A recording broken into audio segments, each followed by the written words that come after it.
शंकासूर खूप मोठा आहे. प्रत्येकाच्या मनाकडे शंका निर्माण होतो आणि त्यातून त्या शंकेचा निरसन जर झाला नाही तर माणसाची माणूस दिशाहीन होतो, भरकटतो माणूस. म्हणून गुरु शिष्यांचा संवाद हा फार महत्त्वाचा आहे. प्रत्येक ग्रंथामध्ये गुरु शिष्यांचा संवाद आहे आणि त्या संवादातून आत्मबोध तयार होतो, आत्मतत्वाकडे जातो, आत्मस्वरूपाकडे माणूस येतो. म्हणजे स्वतःच्या अंतःकरणामध्ये झालेला भाव आणि त्या भावातून निर्माण झालेले प्रश्न आणि त्या प्रश्नाचं निरसन करून देणारे सद्गुरू आपल्या जीवनात जोपर्यंत येत नाही तोपर्यंत प्रत्येकाला अनेक प्रकारचे, आत्ता तुम्हाला इथून सांगितलं काही मी खरं तरी हे प्रवचन संपल्यावर लगेच तुमच्या मनाकडे शंका येतो. प्रत्येकाच्या मनाकडे अशी शंका येते. मिनिटाला माणसाचं मन बदली होतो. आणि निरसन करण्यासाठी म्हणून काय, त्या शंकेचं निरसन करण्यासाठी संतांनी ग्रंथ लिहिले आणि त्या ग्रंथांचा अभ्यास आपण यथासंग करायला पाहिजे. नित्य नियमाने आपण त्या ग्रंथांचा अभ्यास केला तर आपल्याकडे सत्सत विवेक बुद्धी तयार होतो. काय होतो? सत्सत विवेक. आणि विवेकातून आपल्याला वैराग्य निर्माण होतो आणि वैराग्यातून आपण काय करतो? संसारातून थोडासा अलिप्त होतो. म्हणजे प्रपंचातून हळूहळू अलिप्त होता प्रपंचामध्ये राहायचं, पण प्रपंचाच्या विचारापासून आपण लांब राहायचं. आपल्याकडे विचार विवेकाचे पाहिजे, आपल्याकडे विचार ज्ञानाचे पाहिजे, आपल्याकडे विचार वैराग्याचे पाहिजे. कारण वैराग्य नसेल तर हे ज्ञान टिकत नाही. तरी वैराग्य परते हे ज्ञानास तगणेच नाही. लिहिले की नाही? वैराग्य परते ज्ञानास तगणेच नाही. वैराग्य नसेल तर ज्ञान टिकत नाही. आत्ता तुम्ही ऐकता इथून, पण ज्या वेळेला हे प्रवचन संपेल त्यावेळेला लगेच तुमच्या मनामध्ये अनेक संसाराचे विचार तुम्हाला घेरतील, तुमच्या मनामध्ये घर करतील आणि ताबडतोब तुमच्याकडे शंका कुशंका निर्माण होतील. आणि झालेल्या शंका कुशंका आपल्याला दिवसभर त्रास देतात, रात्रभर त्रास देतात. मग त्याचं निरसन कधी होतं? ज्यावेळेला आपण निरूपण ऐकतो, आपण प्रवचन ऐकतो, त्यावेळेला आपल्याला ह्या संपूर्ण ग्रंथातून संतांनी लिहिलेले प्रश्न आणि उत्तर आहेत. संतांनी काय केलंय? प्रश्न तयार केले आणि त्याची उत्तरही तयार दिलेली आपल्या उत्तर तयारच आपल्याकडे. पण आपण त्या उत्तरासाठी आपण तयार पाहिजे ऐकायला. प्रत्येक गोष्टीचा प्रश्न आणि त्या प्रश्नाची उत्तरं या भागवतामध्ये नाथबाबांनी आपल्याला लिहून ठेवलेले आहेत. पण आपण त्याचं वाचन करत नाही, आपण त्याचं श्रवण करत नाही. आणि ते श्रवणाची संधी आपल्याला आपले सच्चिदानंद सद्गुरू पांडुरंग देवेकर बाबा यांच्या, श्रीपाद बाबा यांच्या कृपा आशीर्वादाने आपल्याला ऐकायला मिळतं. आपण आता चालू करूया. आता बघा काय लिहिले ते. यास्तव उद्धवा इंद्रियेच मिथ्या आहेत. भगवंत सांगतो उद्धवाला, इंद्रियेच मिथ्या आहेत, इंद्रियेच खोटे आहेत म्हणतो. भगवंत सांगतो अर्जुनाला नाही, उद्धवाला इंद्रियेच मिथ्या आहेत. त्यांनी मिथ्या विषयांचा उपभोग घेऊ नको. आणि त्या इंद्रियांच्या माध्यमातून विषय पण खोटे आहेत, इंद्रिय पण खोटे आहेत म्हणतात. आणि त्या विषयांचा भोग तू घेऊ नको. विषय पण खोटे आहेत आणि इंद्रिय पण खोटे आहेत. लिहिले की नाही बघ? यास्तव हे उद्धवा इंद्रियेच मिथ्या आहेत, त्यांनी मिथ्या विषयांचा उपभोग घेऊ नकोस. हा भेदभ्राम आत्म्याच्या सत्य स्वरूपाबद्दलच्या अज्ञानामुळे आहे हे समज. म्हणजे आपल्याला आत्मज्ञान नसल्यामुळे आपल्याला हे सगळं खरं वाटतं. आपल्याला खरं का वाटतं? भोग आत्म्याचा सत्य स्वरूपाबद्दल अज्ञान असल्यामुळे. आत्म्याच्या सत्य स्वरूपाबद्दल आपल्याकडे अज्ञान आहे. आत्माच खरा आहे, आत्मतत्वच खरं आहे. बाकी आत्मतत्वावर जे आलेलं आहे ते सगळं खोटं आहे. आत्मा आणि अनात्मा, आत्मा पकडला तर आत्म्याच्या ठिकाणी सगळे आलेले जे ते सगळं अनात्मा आहे. आणि म्हणून काय त्यांनी सांगितलंय की तुकाराम महाराज सांगतात की नाही की पाप पुण्य गेले एका स्नानेची खुंटले. बघा काय सांगतात, पाप पुण्य गेले एका स्नानेची खुंटले. मग कोणतं स्नान सांगितलंय? स्नान कोणता सांगितले? स्नान म्हणजे नदीतलं स्नान नाही सांगितलं बरं का. स्नान म्हणजे आपण ध्यानाला बसून आपल्याच पिंडीवर आपण अभिषेक करून ती स्वच्छ करणं. आपली पिंड, आपला जो पिंड आहे त्या पिंडावरती त्या हरिनामाचा जप करून आपण त्याच्यावर अभिषेक घातला तर पिंडीवर अभिषेक घातल्यासारखा होतो. आणि एकदा का आपल्याच पिंडीवर आपण जर हरिनामाचा स्नान घातला तर त्याला स्नान समजा तुम्ही. बाकी नदीमध्ये डुबक्या मारतात ते काय, आता ती प्रथा आहे, आम्ही नाही म्हणत ना त्याला. ज्याने त्याने जातात त्यांनी करा, आम्ही त्याला विरोध करत नाही. पण खरा स्नान काय?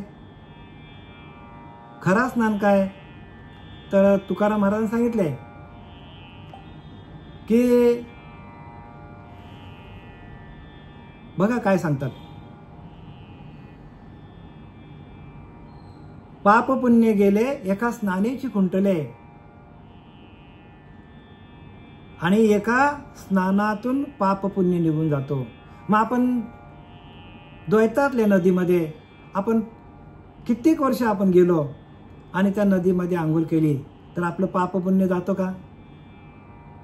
नाही जात ना. पाप पुण्य हायच, परत असतोच आपल्याकडं. पाप पण जात नाही आणि पुण्य पण जात नाही, तो तसाच राहतो. फक्त आपला वरवरचा मळ होतो बरं का आपल्या अंगाचा, तो पण घाण पाणी असेल तो पण अंगाला लागतो आपल्या.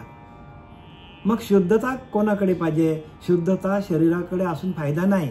शुद्धता अंतःकरणामध्ये पाहिजे. आणि त्या अंतःकरणाची शुद्धता येण्यासाठी, अंतःकरणाची शुद्धता येण्यासाठी आपल्याला आपल्याच पिंडीवर हरिनामाचा अभिषेक घालता यायला पाहिजे. आपल्याच पिंडीवर काय करायला पाहिजे? हरिनामाचा अभिषेक आपल्याला घालता यायला पाहिजे. आणि तो सातत्याने चालला पाहिजे बरं का. जसा पिंडीवर पाणी पडतो, थेंब थेंब थेंब थेंब दिवसभर पाणी पडत राहतो, तसा आपल्याकडे हरिनामाचा अभिषेक सातत्याने चालला पाहिजे. आणि त्यासाठी हे सगळे प्रयत्न आहेत. आत्म्याच्या सत्य स्वरूपाबद्दलच्या अज्ञानामुळे हे समज म्हणजे आपल्याला इंद्रिय खरी वाटतात, विषय खरे वाटतात, पण आत्म्याचा सत्य स्वरूप जोपर्यंत कळत नाही, आत्मानंद आपल्यामध्ये येत नाही, आत्म्याशी आपण एकरूप होत नाही, तोपर्यंत आपल्याला इंद्रिय खरी वाटतात, विषय खरे वाटतात. पण एकदा आत्मतत्वामध्ये तुम्ही रममान झालं, आत्मानुभवामध्ये तुम्ही आले, तर तुमच्या अंतःकरणामध्ये जो आनंद तयार होतो, जी शांती तयार होतो, जो सुख तयार होतो, जो समाधान तयार होतो, तो समाधान म्हणजे परमात्मा. शांती ब्रह्म एकनाथ म्हणजे काय? एकनाथ महाराजांकडे पूर्ण शांती नांदायला लागली. आणि शांती हाच परमात्मा आहे. प्रत्येकाच्या हृदयामध्ये शांती निर्माण झाली, सुख निर्माण झालं, समाधान निर्माण झालं, आत्मानंद झाला, आत्मसुख मिळालं, तर तोच आपला परमात्मा आहे. परमात्मा काय आहे? तोच आपला परमात्मा. आनंद स्वरूप अवस्था म्हणजे परमात्मा आहे. पण हे कोणी कोणाला सांगत नाही का? तर तशी त्यांच्या अंतःकरणाची, सांगणाऱ्याच्या अंतःकरणाचा भाव तसा झालेला नसतो, म्हणून तिथपर्यंत आपल्याला ते नेत नाही.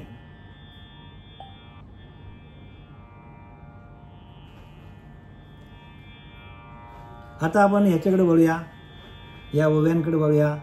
नाथ बाबा सांगतात एकनाथी भागवत अध्याय 22 आणि ओवी क्रमांक आहे 651. विषयांची जी आसक्ती ते बाधक परमार्थ प्राप्ती. विषयी सांडी निश्चिती परतोनी हाती नातळे. नाथ बाबा सांगतात की विषयांची जी आसक्ती आहे ती आहे बाधक परमार्थ प्राप्ती. म्हणजे आपल्याला परमार्थामध्ये आडवे येणारे जे आहेत ते आपल्या अंतःकरणामध्ये असलेले, आपल्याकडे असलेले विषय, ते विषयच माणसाला आडवे येतात. आडवे कोण येतात? तर आपल्याला विषय येतात. काम है, क्रोध है, लोभ है, मोह, दंभ, संशय, चिंता, आणि आपले त्याच्यातून निर्माण झालेले रजोगुण, तमोगुण, सत्वगुण, आणि त्याच्यातून निर्माण झालेला अहंकार पण, हे सगळं माणसाच्या ब्रह्मप्राप्तीला आडवे येतात. आणि म्हणून प्रत्येकाने साधना करायला पाहिजे, ध्यान करायला पाहिजे, आत्म्याचं चिंतन करायला पाहिजे, आत्मा अनुभव यायला पाहिजे. आपल्याला आत्मा अनुभव का येत नाही?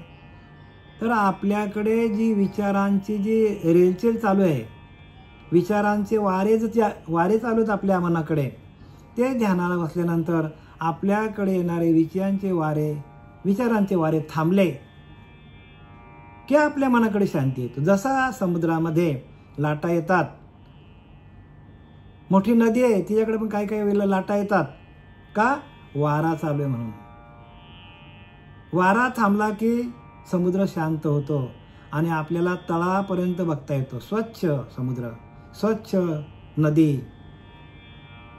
तसं आपल्याकडे जोपर्यंत आपल्या मनाकडे विचार चालू आहेत, मन काय करतो? विचार म्हणजे वारा, विचारांचा वारा निर्माण करतो, संकल्पाचा वारा निर्माण करतो. ज्यावेळेला आपल्याकडे कुठलेच संकल्प नसतील, कुठलेच विचार मनामध्ये नसतील, तेव्हा आपल्याकडे शुद्ध भाव असतो. तेव्हा आपल्याकडे कुठल्याच प्रकारचे विचार नसतील, तेव्हा आपल्याकडं त्या परब्रह्म तत्वाचा स्फुरण आपल्याला अनुभवायला येतो. त्या परब्रह्म तत्वाचा नाद ब्रह्म आपल्याला स्वतःला ऐकायला येतो.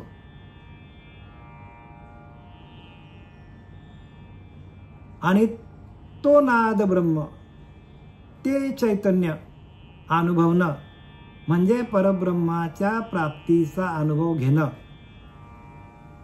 अनुभव खूप दांडगा आहे बरं का, पण तो आपल्याला येण्यासाठी अथक प्रयत्न करायला पाहिजे. सद्गुरूंच्या वचनावर आपण आरूढ राहिलं, सातत्याने आरूढ. म्हणून सद्गुरू वचन हृदयी धरी, तोच मोक्षाचा अधिकारी.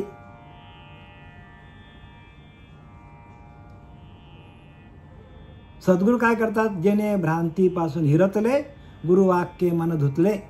आपलं मनच धुवून टाकतात.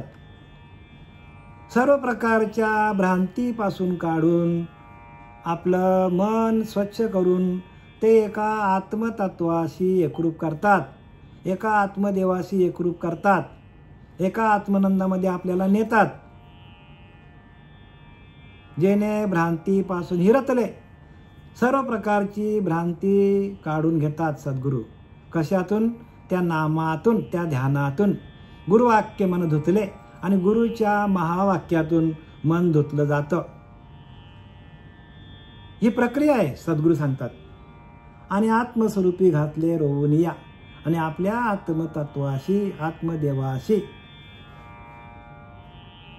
आपल्याला एकरूप करतात.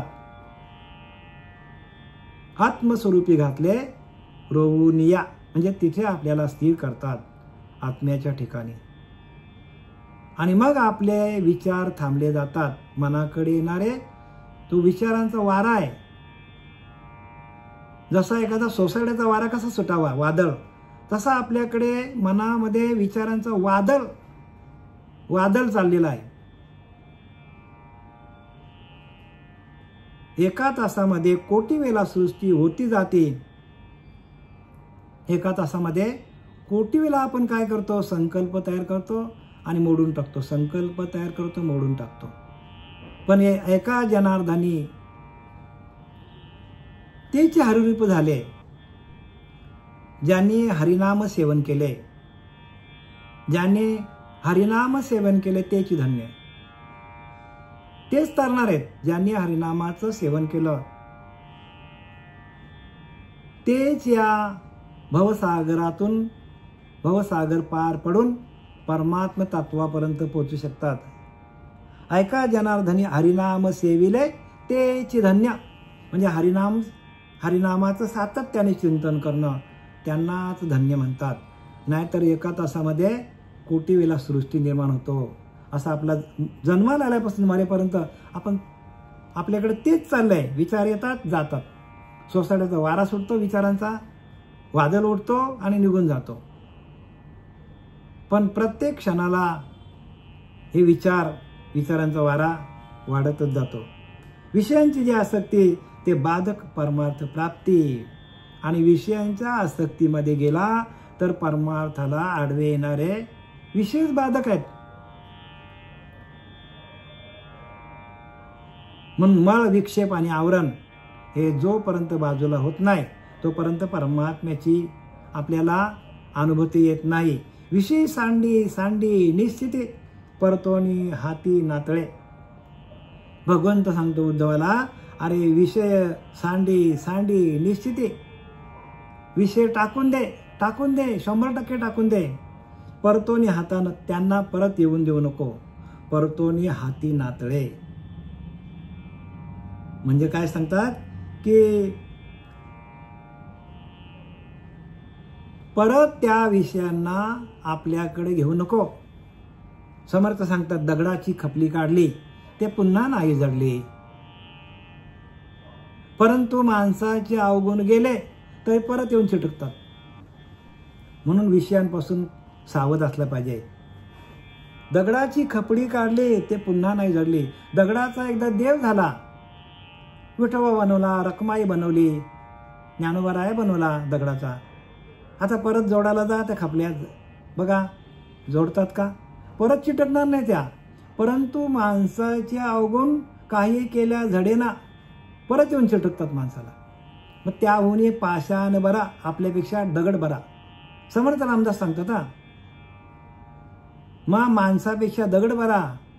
कारण एकदा त्याच्या खपल्या काढल्या की त्याची मूर्ती तयार झाली की ती देव होतो, पण माणसाचे अवगुण गेले की परत येऊन चिटकतात. म्हणून विषय सुख हे काही बोललेच नाही हो, पण काही केल्या मूर्ख न सेविता न सरे असा येडा माणूस आहे. टाकतच नाही तो विषय टाकायला गेला की त्याला असं वाटतं आता माझा जीव जाईल. त्याला वाटतं जगामध्ये मला मानच राहणार नाही.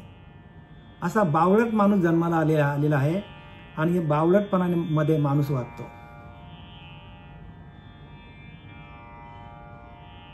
आणि काय समजतो, विषय सुखासारखे कही अनेक सर्वता रम्य नाही, ऐसा स्वभावच पाही. विषय इंद्रियांचा स्वभाव कसा सांगितले ज्ञानोबा. विषय सुखासारखे कही अनेक सर्वता रम्य नाही. बघा, माणसाला असं वाटतं विषय सुखच सगळ्यात श्रेष्ठ आहेत. अनेक सर्वता, दुसऱ्या जगामध्ये रम्य वस्तू दुसरी नाहीच आहे. विषय सुख हाच खरं वाटतं माणसाला. ऐसा स्वभावच पाहिजे. बघा, स्वभावच तो इंद्रियांचा झालेला आहे. कारण अनेक जन्मामध्ये या इंद्रियांनी विषयांचं सुख भोगलेलं आहे आणि म्हणून ते विषय आसक्ती माणसाची वाढत जाते. प्रत्येक जन्मामध्ये त्या इंद्रियांनी काय केलेलं आहे, ते विषय सुख भोगलेलं आहे. आहार, निद्रा, भय आणि मैथुन हेच करतात प्रत्येक योनीमध्ये. फक्त मनुष्य योनीमध्ये आल्यानंतर बुद्धिमत्ता वापरतो आणि तो मनुष्य जर सद्गुरूला शरण गेला, भगवंताचं भजन केलं, तर इंद्रिय आपली काय करतात, तो इंद्रियांना आपल्या ताब्यात घेतो. स्वतः अंतःकरण जिता सकल कामोपशांता, परमात्मा परवता दुरी नाही. 6व्या अध्यायामध्ये ज्ञानोबा सांगतात, स्वतः अंतःकरण जिता, स्वतःचं अंतःकरण जिंका, सकल कामोपशांता. स्वतःचं अंतःकरण जिंकला की सगळ्या कामाची शांती होते. शांतता आपल्या अंतःकरणामध्ये निर्माण होतो. शांती भंग कोण करतो, तर काम असणार. सगळे विषय जे आहेत ते आपली शांती भंग करून टाकतात. स्वतः अंतःकरण जिता सकल कामोपशांता. स्वतःचं अंतःकरण जिंका आणि सगळ्या विषयांना शांत करा. परमात्मा परवता दुरी नाही, परमात्मा लांब नाही, परमात्मा आपल्या जवळच आहे. जैसा किडालाचा दोष जाये मग पंधरे त्याची होय. जसा सोन्यामध्ये हिंकसपणा आहे, त्या हिंकसपणा जर सोनाराने तो बाजूला केला, त्याला अग्नी देऊन, शुद्ध सोना आहे हो. किडाल म्हणजे सोना. जैसा किडालाचा दोष जाये तव पंधरे त्याची होय. ज्ञानोबा पंधरे म्हणतात. आता आपण 24 कॅरेट म्हणतो, त्यावेळेला पंधरे शब्द होता. जैसा किडालाचा दोष जाये मग पंधरे त्याची होय. तैसा जीव ब्रह्मची आहे संकल्प लोपे. संकल्प विकल्प गेले की तुम्हीच ब्रह्म आहात. जीव हाच ब्रह्म आहे. तैसा जीव हा ब्रह्मची आहे संकल्प लोपे. आपल्या मनातील सगळे विचार गेले, आपल्या मनाला आपण जिंकला, विषयांना आपण बाजूला केले की आपणच परब्रह्म आहोत. किती सोपा सांगितले बघा. सोपे वर सांगितले संतांनी आपल्याला सोपं सांगितले हो. पण आपलं लक्ष आहे कुठे? आपण उठसूट ह्याची पूजा, ह्या देवाची पूजा कर, त्या देवाची पूजा, इकडे जा तिकडे जा. आपल्या अंतःकरणामध्ये आलेला मळ विक्षेप आवरण जोपर्यंत निघत नाही तोपर्यंत विषय आपल्याला काही सोडत नाही. आसक्ती वृत्ती इंद्रिय योग. आसक्ती वृत्ती इंद्रिय योग. अतिलोलुप्य विषय भोग. तोच मुख्यत्वे भवरोग. या लागी त्याग करावा. आता इथे अजून स्पष्ट सांगितला. भगवंत सांगतो उद्धवाला, बघ उद्धवा, आसक्ती वृत्ती इंद्रिय रोग, विषयांची आसक्ती, हेच आपल्याला वृत्तीमध्ये ते इंद्रिय बसतात आणि काय करतात? इंद्रिय योग म्हणजे इंद्रियांना काय करतात? आपल्या ताब्यात घेतात. आसक्ती वृत्ती इंद्रियांच्या मार्फत आपल्याकडं वृत्ती जी आहे ते आसक्त होतं इंद्रिय भोगण्यासाठी, काम वासना भोगण्यासाठी, लोभासाठी, क्रोधासाठी. आपल्याला प्रवृत्त कोण करते? आपल्याकडे असलेली वृत्ती. म्हणून वृत्ती व्हावया निवृत्ती सद्गुरू पाहिजे. वृत्ती निवृत्त व्हायला पाहिजे. म्हणून वृत्ती शून्य योगेश्वर त्याचाच पाहावी. ज्याची वृत्ती शून्यामध्ये गेलेली आहे, ज्यांना विषयांची आसक्तीच नाही राहिली, ज्यांच्याकडे विवेक वैराग्य, अशाच गुरुला शरण जा. जो आत्मज्ञानाशी एकरूप झालेला आहे, आत्मतत्वाशी एकरूप झालेला आहे, अशा श्रीगुरूंना शरण गेलं तरच आपल्याला हे कळेल. आणि एक एक ओवीवर तुम्ही एक 2-2 तास निरूपण कराल. किती अर्थ भरलेला याच्यामध्ये. अर्थाकरता परमार्थ आहे. अर्थ लिहिले की नाही? प्रेमाविन भक्ती, अर्थाविन पोथी. वाचूच नाही हो. आसक्त वृत्ती इंद्रिय योग. अतिलोलुप्य विषय भोग. लोलंगता एवढे दुःख अनेक नाही. काय करतात?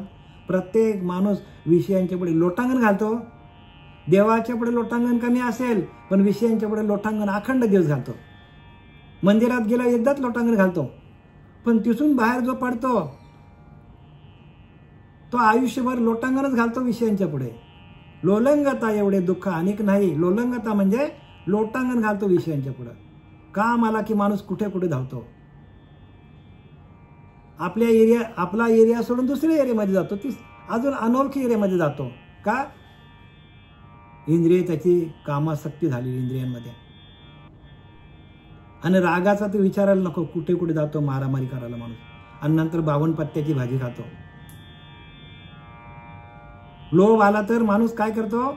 एका प्रांतातून दुसऱ्या प्रांतामध्ये, तिसऱ्या प्रांतामध्ये अनेक ठिकाणी व्यापार करून ठेवतो. असे विषय आहेत हो. आणि म्हणून आसक्ती वृत्ती इंद्रिय योग, अतिलोलुप्य विषय भोग. तोची मुख्यत्वे भवरोग. आणि इथंच सांगितलेलाच भवरोग सांगितले. म्हणजे विषयामध्ये आसक्त होणं हाच भवरोग सांगितलाय. हा रोग आहे सांगितलं. रोग बघा, रोग कुठला सांगितलाय? आपण रोग कशाला म्हणतो? कॅन्सर आहे, डायबिटीस आहे, अमुक आहे, धमुक आहे, बरेच प्रकारचे रोग आहेत. आपण त्याला रोग समजतो. नाही, संत सांगतात तो रोग नाही, भवरोग सांगतात. म्हणजे आपण विषयांमध्ये आसक्त झाल्यामुळे आपल्याला पुनरुपी जननम, पुनरुपी मरणम, पुनरुपी जननी जठरी शयनम, हे संसार आहे, हे दुस्तर आहे, भजो गोविंदम भजो गोविंदम. अरे गोविंदाचं नाम घे तरच भवरोग जाणार आहे. भगवंताच्या नामस्मरणातून भवरोग जाणार आहे. न जर भगवंताचं नामस्मरण नसेल तर आपण मग विषयासक्त होतो. आणि विषयासक्तमध्ये जाणं, विषयांशी आपण भोग घेणं म्हणजे भवरोग आहे. परत जन्माला घालतात आपल्याला विषय. जन्माला येणं आणि मरणं, जन्माला येणं आणि मरणं हा भवरोग आहे. आणि आपण कित्येक जन्मात, आपण कित्येक आपले जन्म झाले असतील, किती जन्म झाले दातारा, गणित नाही दातारा. किती जन्म झाले, गणित नाही दातारा. किती जन्म केला फेरा, गणित नाही दातारा. आपल्यालाच माहित ना आपले किती जन्म झालेत. अगणित आपले जन्म झालेले आहेत. पण आपल्याला त्याचा खेद वाटत नाही का? आपल्याला सगळं हे जग खरं वाटतं, इंद्रिय खरे वाटतात, विषय शक्ती खरी वाटते, पण हे सगळं खोटं सांगितलं. एक फक्त मी काय बोललो, हे सगळं जाईल तुमचं, पण त्याच्यासाठी तुकोबाऱ्या सांगतात, देव तिळी आला गोडे गोड जीव झाला, साधला हा पर्व काल आणि गेला अंतरीचा मळ. सगळं अंतरीचा मळ निघून जाईल, पण देव तिळी आला म्हणजे भगवंताचा अनुभव तिळ मात्र यायला पाहिजे, तिळ मात्र हो. आणि त्या अनुभवासाठी आपण प्रत्येकाने सजग असलं पाहिजे. देव तिळी आला गोडे गोड जीव झाला, तुकाराम महाराज म्हणतात, साधला हा पर्वकाल. तो पर्वकाल आहे. ध्यानाला बसलं तुम्हाला की तुमच्याकडं असा पर्वकाल येईल, कुठला तरी एक पर्वकाल येईल तुम्हाला. एकादशी येईल, तुकाराम बीज येईल, गजानन महाराज प्रगट दिन होईल. अशा दिवशी आपल्याला भगवंत प्रगट होतो, एखाद दिवशी बरं का. आणि एकदा का त्याचा स्पर्श झाला की आपल्याकडनं सगळे विषय निघून जातात. विषय ऐकून जात नाही बरं का. विषयांना जाण्यासाठी त्या भगवंताच्या नामाचा स्पर्श आपल्या नाभीच्या ठिकाणी व्हायला पाहिजे, आपल्या अंतःकरणामध्ये व्हायला पाहिजे, त्याची अनुभूती यायला पाहिजे. एकदा अनुभूती आली तरच सगळं होईल. अनुभव नाही तर मग गेला. पाप पुण्य गेले एका स्नाने याची खुंटले, तुकाराम महाराज सांगतात. सगळे पाप पुण्य जाईल एका स्नानातून. म्हणजे भगवंताच्या चिंतन करता करता आपल्या रोमारोमामध्ये त्या भगवंताच्या नामाचा स्फुरण होणं, हा स्नान सांगितलंय. तो स्नान बर का. भगवंताचं नामस्मरण करता करता नखशिखांत आपलं नामस्मरण चालू झाला का नामस्मरण जो आहे तर नामस्मरणातून आपल्याला आपल्या शरीराचा संपूर्ण मलविक्षेप आवरण निघून जातो. आणि तो स्नान सांगितलंय. आणि आपण काय करतो, गंगेमध्ये जाऊन डुबक्या मारतो. आता हे कोण सांगेल कोणाला? ज्यांना नाही कळत त्यांनी करा, आता त्याला इलाज नाही. कारण ते भाग्यात नाही. भाग्यात हे पाहिजे, हे भाग्य पाहिजे. उजळलेले भाग्य आता अवघी चिंता वारली, संत दर्शने थोर लाभ पद्मनाभ जोडीला.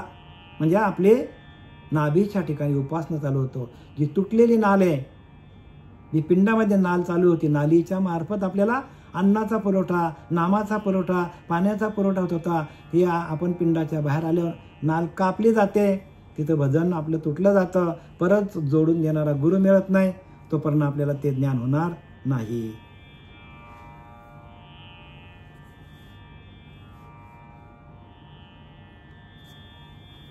बोला पुंडलिकावरदे हरी विठ्ठल श्री ज्ञानदेव तुकाराम पंढरीनाथ भगवान की जय. माऊली ज्ञानेश्वर महाराज की जय. जगद्गुरु तुकाराम महाराज की शांती ब्रह्म एकनाथ महाराज की जय. अवधूत चिंतन श्री गुरुदेव दत्त.